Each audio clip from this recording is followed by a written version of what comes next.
হজ করে একবার খরচ।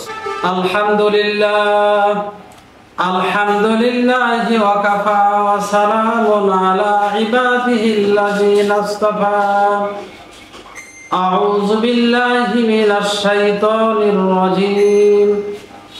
বিসমিল্লাহির রাহমানির রাহিম।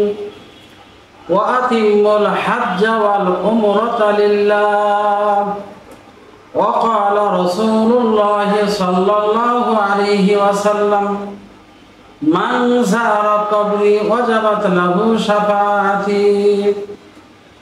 আলহামদুলিল্লাহ, শুকরিয়া, সেই প্রশংসা সে আল্লাহ যিনি আমাদেরকে রাজবাড়ী জার্নাল কর্তৃক আয়োজিত সাপ্তাহিক তাফসীরুল কোরআনে শত ব্যস্ততার মাঝেও লাইভ অনুষ্ঠানে থাকার সুযোগ করে দিয়েছেন। সে আল্লাহর শানে বলছি আলহামদুলিল্লাহ। সম্মানিত ভাই ও বোনেরা, আজকে আমরা আলোচনা করব উমরা কেন পালন করব। উমরা এবং হজ পার্থক্য। হজ জীবনে একবার, দুইটি শর্তে: আর্থিক সচ্ছলতা, দৈহিক সক্ষমতা। এই দুইটি শর্ত পূরণ হলে পরে তার জন্য জীবনে একবার খরচ, হজ করা একবার খরচ। আল্লাহ তাআলা বলছেন, ওয়ালিল্লাহি আলান নাসি হিজ্জুল বাইতি মান ইসতাতা ইলাইহি সাবিলা। আল্লাহর সন্তুষ্টি অর্জনে মানুষের উপরে ফরজ হলো আল্লাহর ঘর বাইতুল্লাহ পর্যন্ত পৌঁছা। মান ইসতাতা ইলাইহি সাবিলা, ওই ঘর পর্যন্ত, বাইতুল্লাহ কাবা শরীফ পৌঁছা পর্যন্ত যাদের শারীরিক শক্তি আছে, অর্থ আছে, তাদের জন্য আল্লাহর সন্তুষ্টি অর্জনে হজ করা ফরজ। হজের মধ্যে আর উমরার মধ্যে পার্থক্য হলো হজ নির্ধারিত সময়, জিলহজ মাসের 8 থেকে 13 তারিখ পর্যন্ত। হজের সারাদিন আরাফার ময়দানে থাকতে হয়, উমরার মধ্যে থাকাটা জরুরি না। হজের মধ্যে মুজদালিফা একটা মাঠে সারা রাত অবস্থান করতে হয়, উমরার মধ্যে দেখে আসা। কোরবানি দিতে হয় হজের মধ্যে, উমরার মধ্যেও কোরবানি নাই। হজের মধ্যে পাথর নিক্ষেপ, কঙ্কর নিক্ষেপ আছে 49টা পাথর 72 ঘন্টার মধ্যে, কিন্তু উমরার মধ্যে সেটা নাই। এবার আমরা দেখব উমরার সময় কাল। উমরা 9 মাস সময়, রোজার ঈদের কিছুদিন পর থেকে শুরু হয়, কোরবানি ঈদের 1 মাস পর পর্যন্ত হজের সময়। এর বাইরে যে 9 মাস সময় থাকলো, এটা হচ্ছে উমরার গুরুত্বপূর্ণ সময়। তার মধ্যে সর্বাধিক গুরুত্বপূর্ণ হচ্ছে রমজান মাস। রাসূল কারীম সাল্লাল্লাহু আলাইহি ওয়াসাল্লাম বলেছেন, যে কেউ মাহে রমজানে উমরা করলো, সে যেন আমার সাথে হজ করলো। কত বড় কথা! রাসূলুল্লাহর সাথে হজ করার সুযোগ হলো রমজান মাসে উমরা পালন। উমরা 4 বার সুন্নাত। রাসূল কারীম সাল্লাল্লাহু আলাইহি ওয়াসাল্লাম জীবনে একবার হজ করেছেন, বিদায় হজ, আর 4 বার উমরা করেছেন। বিত্তবানদের জন্য সুযোগ রেখে গেছেন যে আমরা যারা সামর্থ্য রাখি তাদের অন্তত 4টি বার জীবনে উমরা করার সুযোগ আছে। এরপরে হচ্ছে উমরা কারা করবে? যারা হজের প্রথমত সামর্থ্য রাখে তারাও করতে পারে, হজের সামর্থ্য নাই, উমরার সামর্থ্য আছে, তাহলে সে মা বোনেরাও আপনারা উমরা পালন করতে পারেন। এই জন্য সবচেয়ে ভালো হচ্ছে স্বামী স্ত্রী পরিবার সহ যাওয়া। এটা সম্ভব না হলে পরে যাদের উপরে ফরজ হয়েছে তারা গেলেও হবে। রাসূলুল্লাহ বলেছেন, যার উপরে হজ ফরজ ছিল সে যদি না করে, বাধা নাই, তারপরও সে কোনো হজ করলো না, উমরা করলো না, সে ইহুদি হতে পারে, খ্রিস্টান হতে পারে, সে মুসলিম না। তাহলে আমরা আলোচনা করতেছিলাম উমরা কেন। উমরা এটা আমাদের জন্য সুবর্ণ সুযোগ। বাইতুল্লাহ তো সবার যাওয়ার সুযোগ হয় না। ইব্রাহিম আলাইহিস সালাম আহ্বান জানিয়েছেন, ওয়াদিন ফিন নাস বিল হাজ্জি আতুকা রিজালা, যাদের উপরে সামর্থ্য আছে বাইতুল্লাহ পর্যন্ত পৌঁছা, তারা যেন হজ উমরা পালন করে। সে রুহানি জগতে আমরা যারা শুনেছিলাম তাদের ভাগ্যেই এ উমরা পালন, হজ পালন। এ কারণে ওখানে গিয়ে বলতে হয়, লাব্বাইক আল্লাহুম্মা লাব্বাইক, লাব্বাইক লা শারীকা লাকা লাব্বাইক, ইন্নাল হামদা ওয়ান নি'মাতা লাকা ওয়াল মুলকা লা শারীকা লাক।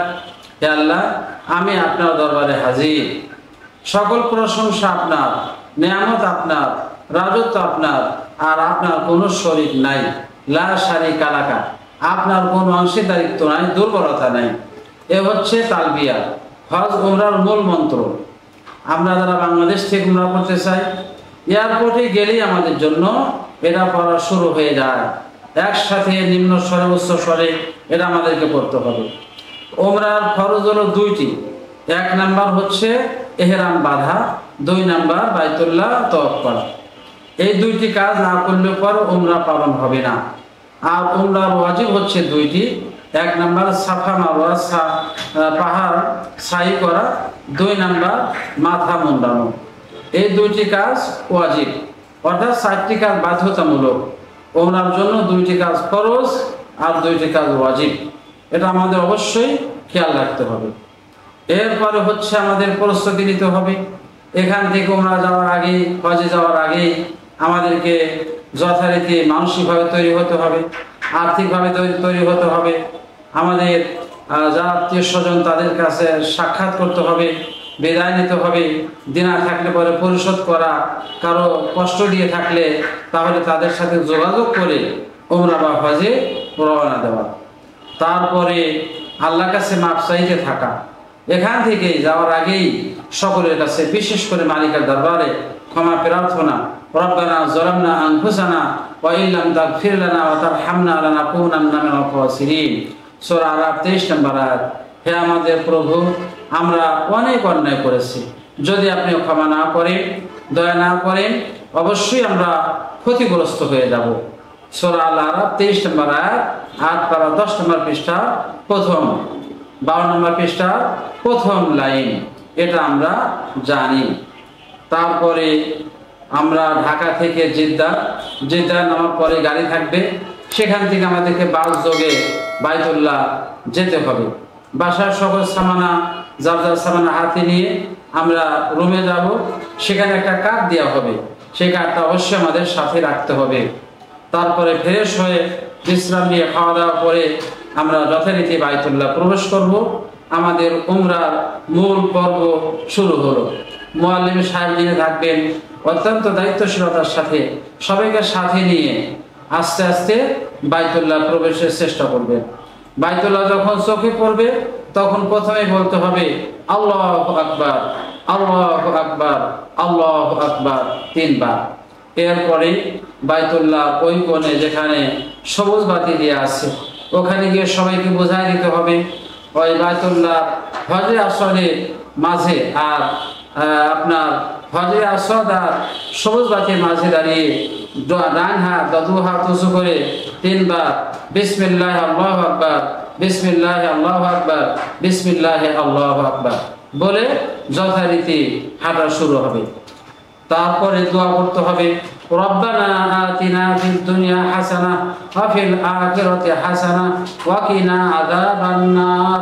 হে আমাদের রব, দুনিয়ার জীবনে আমরা শান্তি চাই, মৃত্যুর পরে আমরা শান্তি চাই, জাহান্নাম থেকে আমাদেরকে রক্ষা করুন। এভাবে দোয়া করতে করতে রকরিয়ামনি এই দোয়াটা অত্যন্ত গুরুত্বপূর্ণ।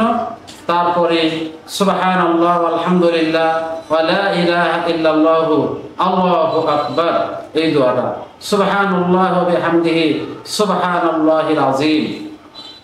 এভাবে করে যার যতটুকু সম্ভব মা বাবার জন্য দোয়া হাতে থাকা আর বাইতুল্লাহর দিকে তাকিয়ে থাকা। এই তওয়াফকারীদের জন্য 60টি রহমত, নামাজ আদায়কারীদের জন্য 40টি রহমত, আর যারা বাইতুল্লাহর দিকে তাকিয়ে থাকবেন তাদের জন্য 20টি রহমত। প্রতিনিয়ত ওই বাইতুল্লাহ 120টি রহমত বর্ষণ হয় একেবারে প্রতিনিয়ত। এজন্যে সর্বাধিক গুরুত্বপূর্ণ হচ্ছে তওয়াফ, তারপরে সলাত, এরপর তাকিয়ে থাকা। আমরা 1 ঘন্টা প্রায় সময় লাগবে। 7 বার যখন হয়ে যাবে, প্রথম 3-4 চক্করের মধ্যে রমল, একটু জোরে হাঁটা। তারপরে আপনার বলে দেবেন যে আমাদের 7 বার হয়ে গেছে। এরপর ডান দিক দিয়ে মাকাম ইব্রাহিমের পাশে সম্ভব হলে 2 রাকাত নামাজ ওয়াজিব, এই তওয়াফের ওয়াজিবুত তওয়াফ 2 রাকাত নামাজ আদায় করে কান্নাকাটি করে পিছন দিক দিয়ে ওখানে জমজম পানি আছে, পর্যাপ্ত দাঁড়িয়ে সেই পানি পান করতে হবে। এরপরে পাশে 2টি পাহাড় সাফা মারোয়া, সেখানে গিয়ে আমাদের সাফা থেকে শুরু হবে মারোয়া 7 বার, 3.5 বারে 7 বার হবে। ওখানে আমাদের সাই করতে হবে। মাঝখানে সবুজ বাতি দিয়ে আছে, ওখানে একটু জোরে হাঁটা। হেঁটেছিলেন হযরত হাজেরা রাদিয়াল্লাহু তাআলা আনহা। এরপরে ওই 7 বারে বার মারোয়া দিয়ে আমরা বের হয়ে যাব আবু জাহেলের বাড়ির দিকে। আবু জাহেলের বাড়ি গিয়ে পেশাব পায়খানা করে তারপরে সেলুনে গিয়ে আমরা মাথা মুন্ডাবো। এটা ওয়াজিব। মা বোনেরা তাদেরকে রুমে আনতে হবে। তারপরে আঙ্গুলের অগ্রভাগ প্রত্যেক এক মহিলা আর এক মহিলাকে কেটে দেবে। এটা হচ্ছে একটা ওয়াজিব দায়িত্ব। মা বোনদের জন্য আলাদা কোনো এহরামের পোশাক নাই। এই পোশাকে তারা যথারীতি উমরা পালন করবেন। এরপরে আমরা হালাল হয়ে যাব। যার যার সাধারণ পোশাক যেটা আছে, পাঞ্জাবি, টুপি, লুঙ্গি, এটা আমরা ব্যবহার করতে পারবো। এতক্ষণ পর্যন্ত যা বললাম এটাকে বলা হয় এহরামকালীন সময়ে কোনো পোশাক পরা যাবে না, পাঞ্জাবি এগুলো ব্যবহার করা যাবে না। শুধু এহরামের 2টি পোশাকে আমাদের শরীরে থাকবে। এরপর রুমে এসে খাওয়া দাওয়া করে রেস্টে থাকতে হবে। তারপরে মুআল্লিমের নেতৃত্বে প্রতিদিন বিভিন্ন কর্মসূচি থাকবে। সেখানে আমাদেরকে ভ্রমণে, ওই দেশের ভাষায় বলে জিয়ারা, পরিদর্শন, এক এক দিন এক এক জায়গায় আমাদের যাওয়ার সুযোগ আছে। আশপাশ জায়গাগুলোতে আমরা নিজেরাই পায়ে হেঁটে যেতে পারি। দূরবর্তী স্থানে মুআল্লিমের গাড়ি থাকবে, এজেন্সির গাড়ি থাকবে, সেটা আমরা যাব। এরপরে সবাইকে আমরা লক্ষ্য করুন যে আমরা রাস্তাঘাট যখন চিনে যাব ভালো করে, মিসফালা আমাদের বাসা থাকবে। ওখান থেকে আমরা নিজেরাও চেষ্টা করলে পরে 2-2 করে আমরা তওয়াফ করতে পারি। মাগরিবের পরে এশা পর্যন্ত এক তওয়াফ হয়ে যাবে। এশা করে আবার শুরু করলে 1-1.5 ঘন্টা আরেক তওয়াফ হয়ে যাবে।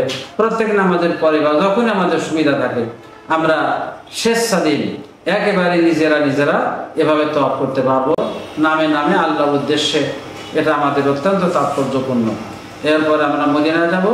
মদিনা আমাদেরকে 7 দিন থাকতে হবে। প্রথমত বাসায় সব সামানা রেখে রেস্টে থেকে তারপরে আমরা রাসূলুল্লাহ জিয়ারা আসবো। নবীর ওখানে 41 নম্বর গেট দিয়ে ঢুকে 1 নম্বর গেট দিয়ে ঢুকতে হবে, আর 41 নম্বর গেট দিয়ে বের হতে হবে।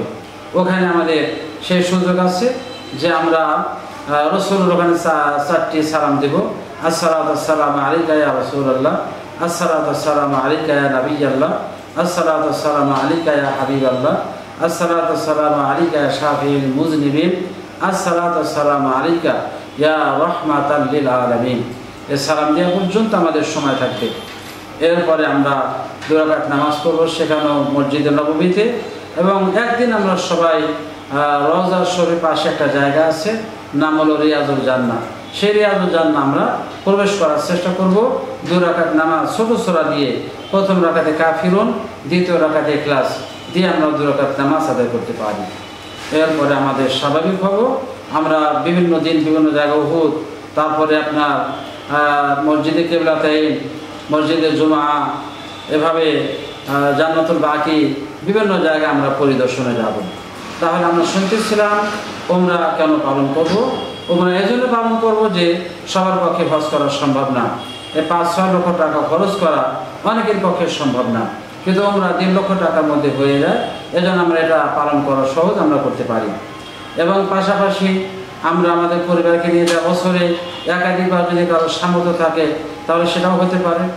যখন আল্লাহ আমাদের সামর্থ্য দেন, অন্য দেশে না গিয়ে আমরা নবীর দেশে বাইতুল্লাহ আমরা যাব, এই নিয়ে আমরা করি। আশা করছি খুব সংক্ষেপে উমরা কেন পালন করবো এর উপরে যে ধারণা দিলাম আমরা বুঝতে পেরেছি। আমরা চেষ্টা করব আগামী পর্ব দেখার আমন্ত্রণ জানিয়ে আজকের মতো উমরার এই অনুষ্ঠান থেকে বিদায় নিচ্ছি। আল্লাহ হাফিজ। ওমা আলাইনা ইল্লাল বালাগ। আসসালামু আলাইকুম ওয়া রাহমাতুল্লাহি তাআলা ওয়া বারাকাতুহু।